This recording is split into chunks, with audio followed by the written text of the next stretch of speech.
Hello everyone, कैसे हैं आप सब लोग। Welcome back to ICT virtual classroom Dehradun. मैं निखिल राणा। क्लास 9 का अपना मैथ्स का टॉपिक जो हमने introduction to Euclid's geometry start किया था उसको कंटिन्यू रखेंगे।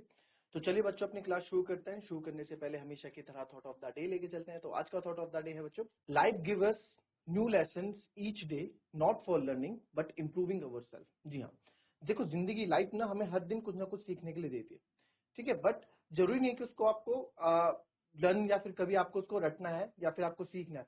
वो आपकी अंडरस्टैंडिंग भी बढ़ाता है, ठीक है। जरूरी नहीं है कि आपको हर दिन कुछ ना कुछ सीखने के लिए मिले। जरूरी नहीं है कि हर दिन लाइफ में कुछ ना कुछ सीखने के लिए मिले, जरूरी नहीं है। बट हाँ, आपकी सोच को, आपकी किसी किसी चीज के प्रति जो सोच है वो बदल सकता है, ठीक है। आपकी किसी चीज के प्रति कुछ अलग सोच है, आपके साथ कुछ ऐसा होगा कि आप उस सोच को आप बदल दोगे। कहने का मतलब ये है कि इसमें देखो, ओवरऑल कहने के थोड़ा डीप बात हो जाएगी, बट ओवरऑल कहने का मतलब इतना सा है कि हर दिन हमें कुछ ना कुछ सीखने को मिलता है। अगर आप ऑब्जर्व करें तो आप हर दिन कुछ ना कुछ एक नया चीज यहाँ से सीखते हैं, लाइफ से सीखते हैं, ठीक है। तो कभी भी आप कहीं पे भी हो, कोई भी अपॉर्चुनिटी आपके पास हो, कहीं भी आप किसी वर्कशॉप में हो, कहीं भी आप किसी के साथ बैठे हो, तो अगर आपको कुछ लगता है कि हाँ भैया यहाँ कुछ है सीखने लायक, तो जरूर सीखें, जरूर उनकी बातों को अमल करें। तो हम अभी एक्सियोम्स पे बात कर रहे थे, है ना। 2 एक्सियोम्स हम पढ़ चुके थे, ठीक है। एक्सियोम्स हम कितने एक्सियोम्स कर चुके हैं? एक एक्सियोम्स कर चुके हैं। Things which are equal to same thing are equal to one another, यानी कि वो वस्तुएं जो एक वस्तु के बराबर होती है एक दूसरे के भी बराबर होती है। अगर ए बी के बराबर है और बी सी के बराबर है तो दैट मीन्स ए और सी भी आपस में क्या होंगे? बराबर होंगे। If two equals are added to equals the wholes are equal, यानी कि अगर यदि बराबरों को बराबरों में जोड़ा जाए, दो इक्वल्स चीज को इक्वल, तो पूर्ण भी बराबर होते हैं, तो आपका होल भी क्या होता है? बराबर होता है, करेक्ट। फिर आगे बढ़ते हैं तीसरे पोस्टुलेट्स की तरफ, और सॉरी तीसरे एक्सियोम की तरफ। तो तीसरा एक्सियोम हमारा क्या कहता है, इस पे बात कर लेते हैं। सेम वही अभी हमने, if equals are subtracted from equals the remainders are equal, यानी कि जो रिमाइंडर्स आंसर बचेंगे वो भी क्या होंगे? इक्वल होंगे। सिंपल, जो इससे पहले पढ़ा उसका उल्टा। यदि बराबरों को, सिंपल आप समझेंगे, यदि यहां लिखेंगे, यदि बराबरों को बराबरों में से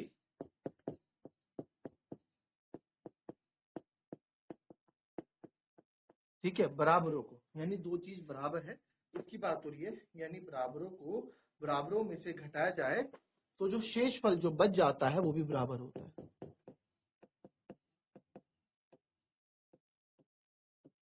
तो शेष फल भी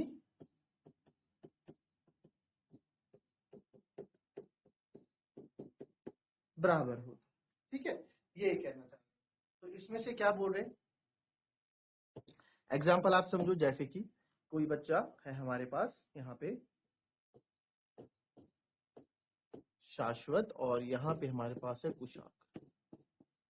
कोई दो बच्चे हैं, तो यहाँ पे अगर हमने बोला कि इसके पास 5 चॉकलेट है और इसके पास भी 5 चॉकलेट, ठीक है। अब इसमें से इन दोनों बच्चों में से क्या क्या किसी एक ने, ठीक है, कोई एक आया, इन दोनों से दोनों दोनों इनको थप्पड़ थप्पड़ मारे और इनसे दो दो चॉकलेटें छीन ली, ठीक है। कोई लड़का, कोई भी लड़का आया, इनसे छीन ली। तो अब इनमें से इसके पास दो तो ले ली, दो चॉकलेट इससे ले ली, -2 है ना, चॉकलेट ले ली, और इससे भी दो चॉकलेट माइनस कर दी हमने। यानी कि बराबरों को बराबरों में से घट, यानी equals are, if equals are subtracted from equal, यानी कि इक्वल चीज ही सब्ट्रैक्ट कर रहे हैं, किसमें से? इक्वल में से। इक्वल क्या है? 5 चॉकलेट, 5 चॉकलेट इक्वल है, और इक्वल चीज सब्ट्रैक्ट क्या हो रही है? 2 चॉकलेट इक्वल है, वो सब्ट्रैक्ट हो रही है।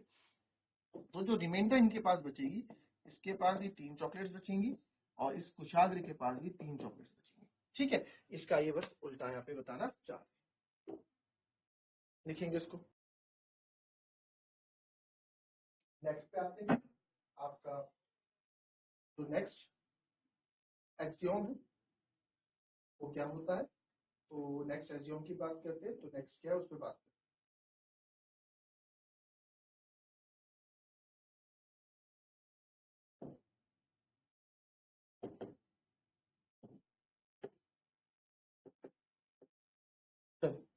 इससे बात करते हैं, things which coincide with one another are equal to one another. ठीक है, क्या इसका मतलब है? सिंपल सा मतलब है इसका, कोई पहले हिंदी में भी लिख लो फिर इस पे बात करते हैं। ठीक है,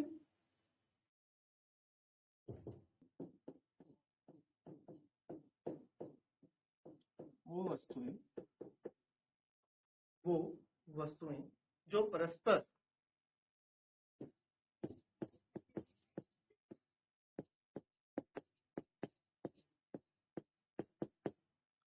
वो वस्तुएं जो परस्पर संपाती हो, एक दूसरे के बराबर होती है।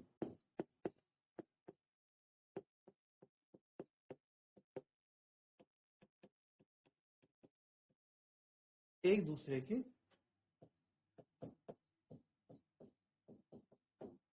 बराबर होती। क्या है इसका मतलब? कोई समझा? दिमाग लगाओ।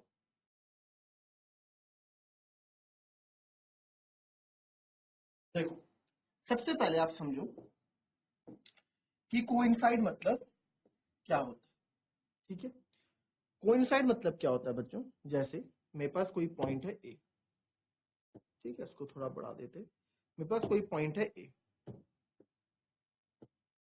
तो यहाँ पे मेरे पास कोई पॉइंट है ए, इसी के ऊपर एक पॉइंट मैं और कर देता हूं, ठीक है, इसी के जस्ट ऊपर, वो हो गया बी। तो मैं बोल सकता हूं कि ए पॉइंट के कोइंसाइड यानी ओवरलैप किसने कर दिया? बी ने ओवरलैप कर दिया। कोइंसाइड मतलब होता है ओवरलैप करना। ठीक है, जैसे कि एक चीज और समझो, मेरे पास कोई लाइन है, ये इस लाइन को हमने नाम दिया ए, चलो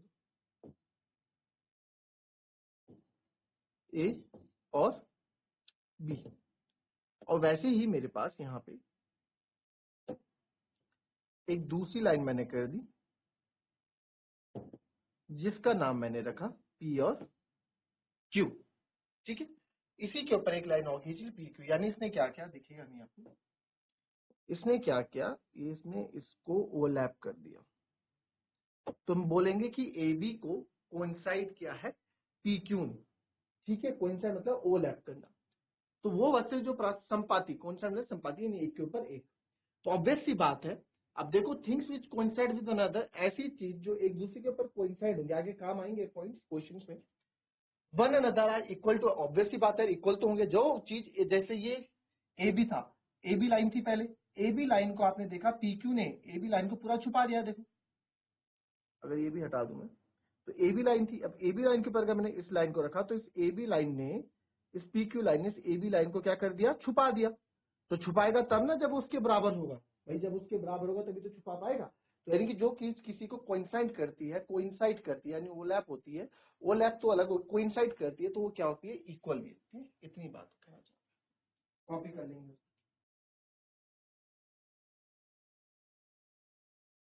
चलिए नेक्स्ट चलते हैं। The whole is greater than a part, बहुत ही सिंपल सी बात बोली इन्होंने, बहुत ही ज्यादा सिंपल सी बात। क्या है भाई इसमें? इसमें तो कुछ है ही नहीं, इसमें तो कुछ है ही नहीं। The whole is greater than part, बिल्कुल सही बात बोली। पूर्ण अपने भाग से बड़ा होता है।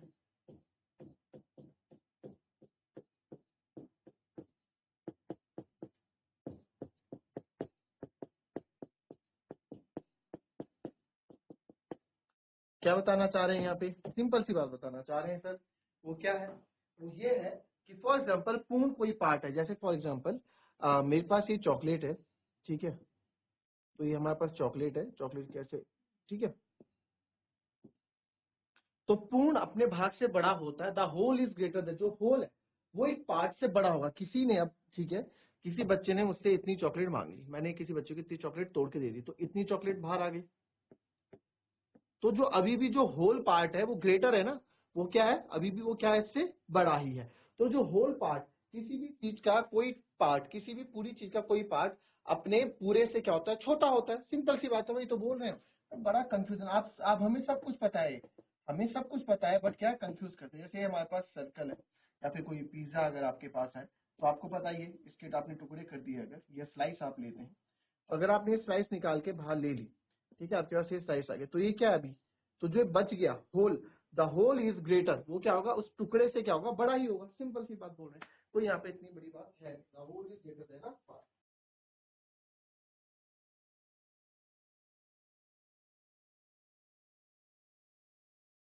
चलो नेक्स्ट चलते हैं, 2 और रहेगा, से फटाफट निपटा देते हैं। Things which are double of the same things are equal to one another. ये भी बहुत सिंपल सी बात इन्होंने कह दी, क्या कह दी, एक ही वस्तुओं के दुगुने, बोला एक ही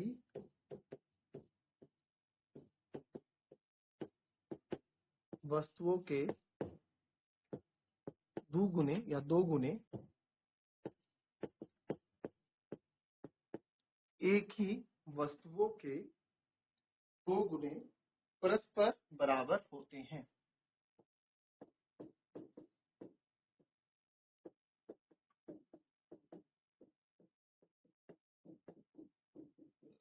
परस्पर बराबर होते हैं, ठीक है।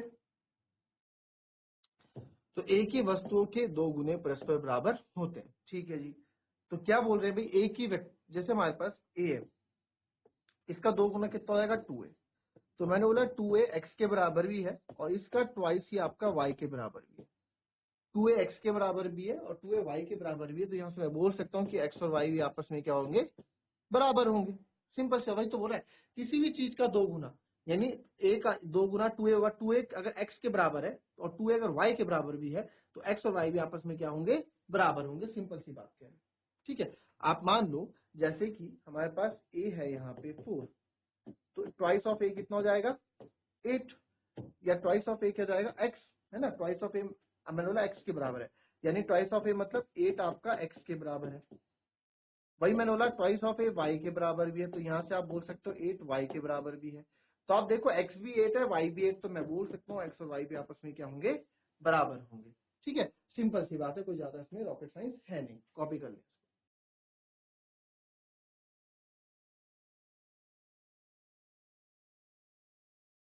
चलिए नेक्स्ट देखेंगे, बस एक ही बचा अब तो। चलिए क्या लिखा है, things which are half of the same thing are equal. वही सेम चीज इसका उल्टा कर दिया, डबल था, things which are half of the same thing are equal. भैया अगर मेरे पास things which are half of a, double था एक्स के बराबर है, हाफ ऑफ ए भी मेरा वाई के बराबर भी है, तो यहां से मैं बोल सकता हूँ कि एक्स और वाई भी आपस में क्या होंगे, बराबर होंगे। तो things which are half of the same thing, यानी कि किसी सेम थिंग के जो हाफ होंगे, देखो आप ना आराम से पढ़ा करो लैंग्वेज, थिंग्स विच मतलब वो, are half of the same thing, जो क्या होंगे, हाफ होंगे सेम थिंग के, are equal to one another, वो क्या है, एक दूसरे के क्या होंगे, इक्वल। तो ये वो भी एक दूसरे क्या होते हैं, इक्वल होते हैं। सिंपल सी बात यहाँ पे कही गई।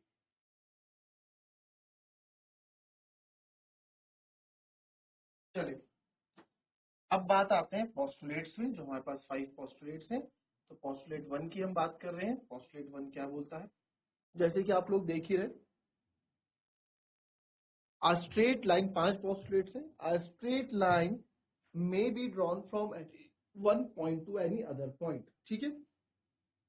बहुत इजी बात है, 5 पोस्टुलेट्स हैं। हाँ, ये 5 पोस्टुलेट्स तो हमको याद होने चाहिए, ठीक है। आपको 5 पोस्टुलेट्स याद होने चाहिए।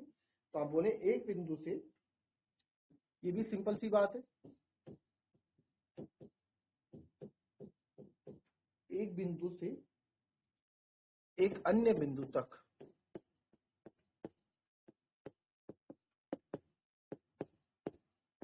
एक बिंदु से एक अन्य बिंदु तक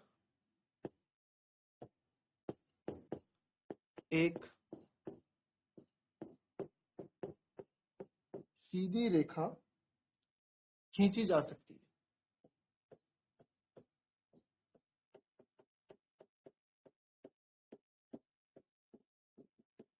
ठीक है। एक बिंदु से, तो एक बिंदु से एक अन्य बिंदु तक एक सीधी रेखा खींची जा सकती है। क्या है इसके कहने का मतलब, इनके कहने का मतलब है एक बिंदु से एक अन्य बिंदु तक, अगर मेरे पास एक बिंदु ये है, एक बिंदु ये है, ठीक है। तो इन दोनों बिंदुओं की मदद से, इन दोनों बिंदुओं की मदद से क्या है, मैं एक सीधी रेखा खींच सकता हूं, ठीक है। तो इन दोनों बिंदु की मदद से एक सीधी रेखा हम खींच सकते हैं। तो यानी कि कोई भी एक लाइन अगर ड्रॉ होगी तो उसके लिए मेरे को 2 पॉइंट्स चाहिए होंगे, बट एक बिंदु से, अगर मेरे पास कोई एक बिंदु है, अगर मेरे पास कोई एक बिंदु है, ठीक है, यही एक बिंदु है, तो इस एक बिंदु से मैं बहुत सारी लाइनें बना सकता हूँ। इस एक बिंदु से बहुत सारी लाइनें पास करके बना सकता हूँ। एक ये हो गई, ये हो गई, ठीक है, एक यहां से हो गई, इस बिंदु से पास होके जा रही है सब। फिर एक ये हो गई, अरे यार, ठीक है, एक ये हो गई, एक ये हो गई। एक बिंदु से आप बहुत सारी लाइंस पास कर सकते हो एक बिंदु से, बट अगर 2 पॉइंट्स है तो 2 पॉइंट से आप हमेशा एक लाइन ही बना पाओगे। तो स्ट्रेट लाइन में be drawn from any one point two any other point. अगर एक पॉइंट और फिर दूसरे पॉइंट तक मेरे को 2 पॉइंट दिए गए तो इन 2 पॉइंट की वजह से एक मैं स्ट्रेट लाइन बना सकता हूं, ये पोस्टुलेट 1 कहता है। ठीक है,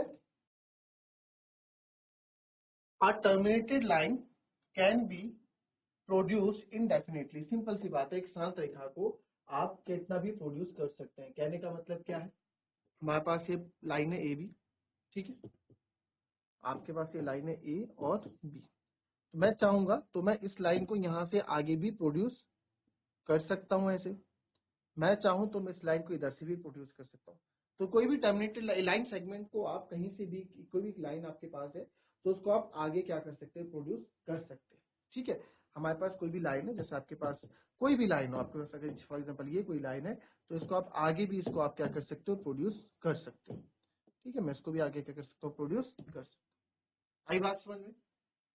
चल, ये 2 पोस्टुलेट्स है, बाकी 3 पोस्टुलेट्स बचे हैं, उनको करेंगे कल और फिर इसकी एक्सरसाइज स्टार्ट करेंगे। और हो सके तो कल, नहीं तो परसों की क्लास में इस चैप्टर को भी हम फिनिश कर देंगे। तो मिलेंगे आपसे अपनी कल की नेक्स्ट क्लास में, तब तक के लिए be happy, be healthy and be safe. Thank you and have a nice day.